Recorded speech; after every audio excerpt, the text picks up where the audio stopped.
প্রিয় দর্শক, আজকে ঢাকা শহরে ছাত্রদের একটা আন্দোলন ছিল। আন্দোলনটা হলো জগন্নাথ বিশ্ববিদ্যালয়ের ছাত্ররা, কেবল ছাত্ররা না, ছাত্রদের সঙ্গে শিক্ষকরা ছিলেন, সবাই মিলে তাদের কিছু দাবি ছিল, 3 দফা দাবি। সে দাবি আদায়ের শেষ চেষ্টা হিসাবে তারা একটা লং মার্চ করে প্রধান উপদেষ্টার যে বাসভবন যমুনার দিকে আসছিলেন। এবং তাদের দাবিটা কি সেটা একটু শুনি। এবং এই দাবিটাকে হঠাৎ করেই তারা প্রথমে দাবির প্রথম স্তরেই তারা লং মার্চ শুরু করলেন না। তাদের একটা প্রতিনিধি দল এরই মধ্যে গতকালকে, মানে আগের দিন, মঙ্গলবার দিন, তারা কিন্তু ইউজিসির সঙ্গেও দেখা করেছিল। ইউজিসি হলো ইউনিভার্সিটি গ্র্যান্ট কমিশন, মানে বিশ্ববিদ্যালয়গুলোর দাবি দাওয়াগুলো বিশ্ববিদ্যালয় কি পাবে কি পাবে না, অথবা বিশ্ববিদ্যালয়ের কাছে সরকার এবং দেশ কি চায় কি চায় না, এগুলো ইউজিসির মাধ্যমে কিন্তু হয়ে থাকে।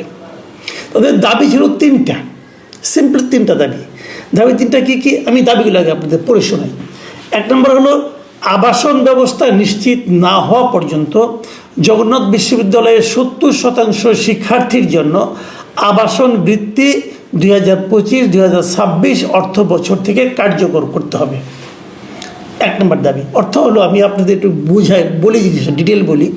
সেটা হলো, এটা একটা পাবলিক বিশ্ববিদ্যালয়, কিন্তু সমস্ত পাবলিক বিশ্ববিদ্যালয়ে একটা হল থাকে। মানে পাবলিক বিশ্ববিদ্যালয়ে সবাই তো সমস্ত ছাত্রকে হলে থাকতে দিতে পারে না।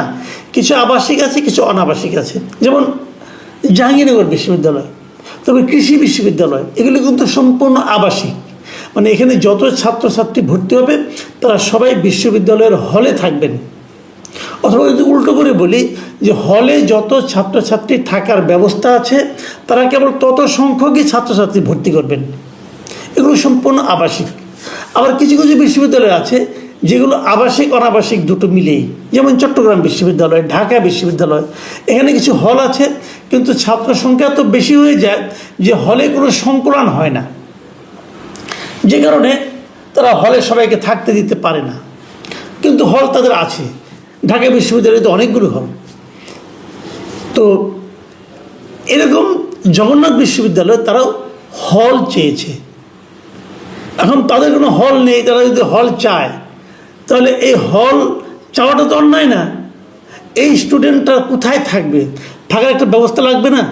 সরকার ব্যবস্থা করবে না? সরকার আপনাকে দাওয়াত করে নিয়ে আসলে যে তুমি আমার এখানে ভর্তি হও, কিন্তু তারপর আপনাকে থাকার ব্যবস্থা করতে পারে না, তাহলে সেটা কোথায় ভর্তি হবে? শিক্ষা রাজধানীতে থাকার খরচ তো অনেক। তারা কি মনে করেন এক জায়গায় যে ছোটো একটা ঘর নিয়ে বস্তির মতো একটা রুমে ভাড়া করে মেস করে থাকতে পারবে? এবং থাকলে সেখান থেকে লেখাপড়াটা হবে। যে বিশ্ববিদ্যালয়ে আবার পাবলিক বিশ্ববিদ্যালয় যে থাকার জায়গা করে দিতে না পারে, তাহলে তারা বিশ্ববিদ্যালয় করতে যায় কেন?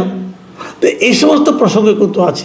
তারা বলেছে যে এই হল করা কিন্তু বিশ্ববিদ্যালয় কর্তৃপক্ষ একাধিকবার উদ্যোগও নিয়েছে। সেইগুলি অন্য আলাপ, ওইগুলো অনেক বিতর্ক, লম্বা আলাপ, কেন হয়নি, কে জায়গা দখল করেছে, কী সমাচার। কিন্তু যত আলাপে আপনি করেন সবগুলি আলাপে কিন্তু সরকারের এক ধরনের সংশ্লিষ্টতা আছে। মানে সরকার চায়নি বলে হয়নি, অথবা সরকারি লোকই নানা রকম প্রতিবন্ধকতা তৈরি করেছে, এরকম অনেক কিছু আছে। কাজে দায়টা সরকারের কাছে, এবং স্টুডেন্টদের চাওয়াটাও কিন্তু সরকারের কাছে হতে হবে। অন্য কোথাও চেয়ে তো লাভ নাই। তারা সেটা চেয়েছে, যতদিন আপনারা আমাকে হল দিতে না পারবেন ততদিন পর্যন্ত আপনারা আমাদেরকে একটা মানে বৃত্তি দিবেন, সে হলো আবাসন বৃত্তি। মানে কিছুটা টাকা আমাদেরকে হেল্প করবেন। এটা এমন নয় যে আবাসনের সব খরচ তাদের দিতে হবে। তারা একটা এই বৃত্তির পরিমাণটা কেমন হবে এটা আলোচনার সাপেক্ষে হতে পারে, এবং এটা 2025-26 অর্থ বছর থেকে চালু করতে হবে। এই একটা দাবি। আরেকটা দাবি হলো যে তারা যে বাজেটটা দিয়েছে সেই বাজেটটা দ্রুত পাস করতে হবে, কোনো ধরনের কাটছাট করা যাবে না। এটা নিয়ে আমার একটু বক্তব্য আছে। কাটছাট করা যাবেই না এটা তো কোনো কথা না। সরকারের সামর্থ্য না থাকলে কিছু কাটছাট তো করতেও পারে। যাই হোক, এটা তারা দাবি দিয়েছে। তবে 3 নম্বর দাবি হলো জগন্নাথ বিশ্ববিদ্যালয়ের 2য় ক্যাম্পাসের কাজ। মানে ওদের একটা 2য় ক্যাম্পাসের পরিকল্পনা আছে, যে এই ক্যাম্পাসে জায়গা হচ্ছে না, আর একটা ক্যাম্পাস তাদের দরকার। সেই ক্যাম্পাসের কাজটা পরবর্তী যে একনিকের সভা হবে সেই সভায় অগ্রাধিকার প্রকল্পের আওতায় এনে বাস্তবায়ন করতে হবে। মানে এই প্রস্তাবটা কিন্তু অনেক বছর ধরে ঝুলে আছে, কেউ দেখে না, কেউ তাকায় না। তা সেটা তারা অগ্রাধিকার প্রস্তাবে আনতে বলেছে। এই তাদের দাবি। এখন এই দাবিগুলো নিয়ে আলোচনা হতে পারে, কিছু দাবি সরকার মানতে পারে, কিছু মানতে পারে না, কিছু কিছু বলতে পারে ঠিক আছে পরবর্তী সময় মানবো, নানা রকম কথাই হতে পারে। কিন্তু এই দাবিগুলি ইউজিসির সঙ্গে যখন গতকালকে তারা মিটিং করে, সেই মিটিংয়ে কোনো সমাধান হয়নি। সমাধান না হওয়ার পর সমস্ত এখানকার ছাত্র শিক্ষক সবাই মিলে একটা জুলাই ঐক্য নামে একটা সংগঠন করে তারা কর্মসূচি দিয়েছে যে আজকে মানে 14ই মে তারা যমুনার দিকে হেঁটে যাবে, যমুনার দিকে লং মার্চ করবে। এই লং মার্চ যখন কাকরাইলের কাছে এসেছে, কাকরাইল মোড়ে আর কি কাকরাইল মসজিদের যে মোড়টা ওখানে যখন এসেছে তখন তাদেরকে পুলিশ বাধা দিয়েছে। বাধা দেওয়ার পর তারপরে এখানে কি হয়েছে, পুলিশ তাদের উপর লাঠিপেটা করেছে, সাউন্ড গ্রেনেড মেরেছে, কাঁদানে গ্যাস মেরেছে এবং জল কামান দিয়ে তাদেরকে ছত্রভঙ্গ করে দিয়েছে। এই হলো অবস্থা। তার মধ্যে স্টুডেন্টরা দাবি করেছে তাদের কমপক্ষে 11 থেকে 12 জন লোক আহত হয়েছে, তাদেরকে নিয়ে তারা হাসপাতালে গেছে। যাওয়ার পর সেখান থেকে তারা, এটা হলো আপনার দুপুর 12:30টার দিকে ঘটনা, হাসপাতালে ভর্তি করেছে। তারপর পুলিশ ভেবেছে বোধহয় ছত্রভঙ্গ হয়ে গেল, তা হয়নি।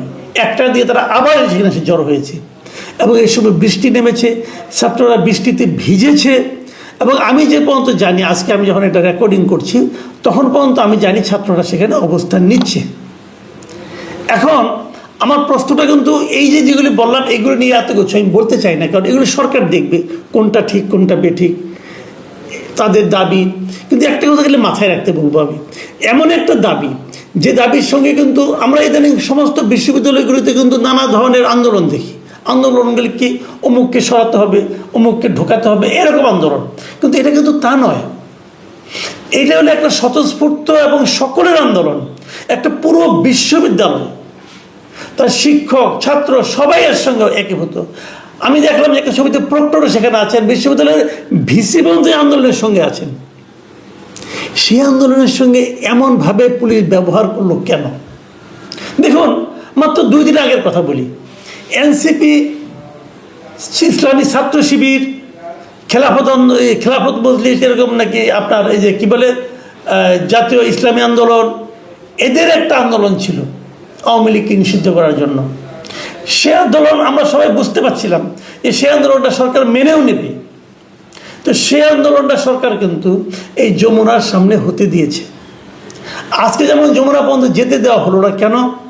যে ওখানে যাওয়া নিষেধ, প্রধান উপদেষ্টার বাসভবনের সামনে কোনো সমাবেশ বিক্ষোভ করা যাবে না। তাহলে হাসনাত আবদুল্লাহর নেতৃত্বে ওই সমাবেশটা তারা কীভাবে ওখানে সারা রাত থাকলো, পরের দিন সকাল পর্যন্ত থাকলো? কেউ তো বাধা দিল না। এবং সেখানে গরম পড়বে ভেবে সেখানে ওয়াসার থেকে খাবার পানি দেওয়া হলো। ঢাকা উত্তর সিটি কর্পোরেশনের পক্ষ থেকে তাদের মাথায় পরিষ্কার পানি, শীতল পানির কুয়াশা ছড়িয়ে দেওয়া হলো যাতে গরম না লাগে।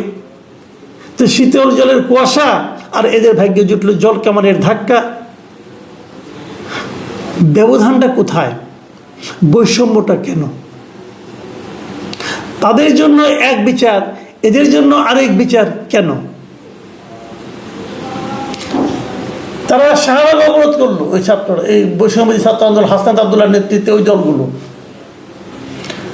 এবং সেই শাহবাগ অবরোধ করলো, ওখানে দুর্ভোগ ঘটলো, কিন্তু ওখানে কেউ কাউকে মানা করলো না। কিন্তু যখন একটা ছাত্রদের নিজস্ব একটা দাবি, ছাত্র শিক্ষক একটা পুরো বিশ্ববিদ্যালয়ের দাবি, এটা মেনে নেন অথবা মেনে না নেন, তাদেরকে ডাকলেই তো হয়, বললেই তো হয় মিছিল করা দরকার। এই মিছিলের ঘোষণা কিন্তু তারা আগের দিন দিয়েছে। আগের দিন যখন কর্মসূচি দিল তখনই তো প্রধান উপদেষ্টা পারতেন তাদেরকে বলতে, তোমরা প্রতিনিধিনি আমার সঙ্গে দেখা করো, আসো কথা বলি, এত লোক আনার দরকার নাই। কেন উনি করলেন না? তার মানে উনি কি এদেরকে পাত্তাই দেন না?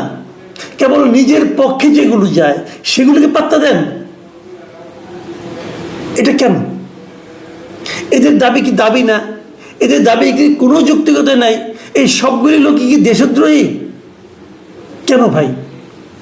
যে আন্দোলনের ফসলে সরকার, সেই সরকার কেন সেই ছাত্র শিক্ষকের আন্দোলনের সঙ্গে এরকম কঠোর আচরণ করতে পারবেন?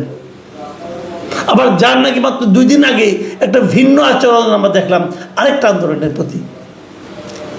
এটা তো হয় না। আমি আগেও বলেছি যে বৈষম্য তো আপনারা সকল ক্ষেত্রে করছেন, আবার বৈষম্য বিরোধীর ফসল হিসেবে নিজেদেরকে দাবি করছেন। আমি মনে করি এই ধরনের বৈষম্য থাকা উচিত না। সরকারের এই আচরণটা আমি তীব্র নিন্দা করছি। আপনারা দাবি মানতে পারবেন কি পারবেন না সেটা অন্য আলোচনা, ওদেরকে নিয়ে বসুন, যুক্তিগত শুনুন, আপনাদের যুক্তি দিন, আপনাদের সামর্থ্যের কথা বলুন, আলোচনা চলতে পারে। কিন্তু স্টুডেন্টদেরকে মিছিল করতে হলো করে, প্রথম প্রশ্ন। দ্বিতীয় প্রশ্ন হলো, মিছিল করতে হলো করে তাদেরকে এই পর্যন্ত এনে তারপর পুলিশ দিয়ে লাঠিপেটা, কাঁদানে গ্যাস এবং টিয়ার শেল, তার মধ্যে জল কামান, কেন এভাবে আপ্যায়ন করলেন? কেন আপ্যায়নের এই বৈষম্য কেন? আমি আশা করি সরকার পক্ষে প্রশ্নগুলো উত্তর দেওয়ার চেষ্টা করবেন। প্রিয় দর্শক, এখন এই পর্যন্তই। আল্লাহ হাফিজ।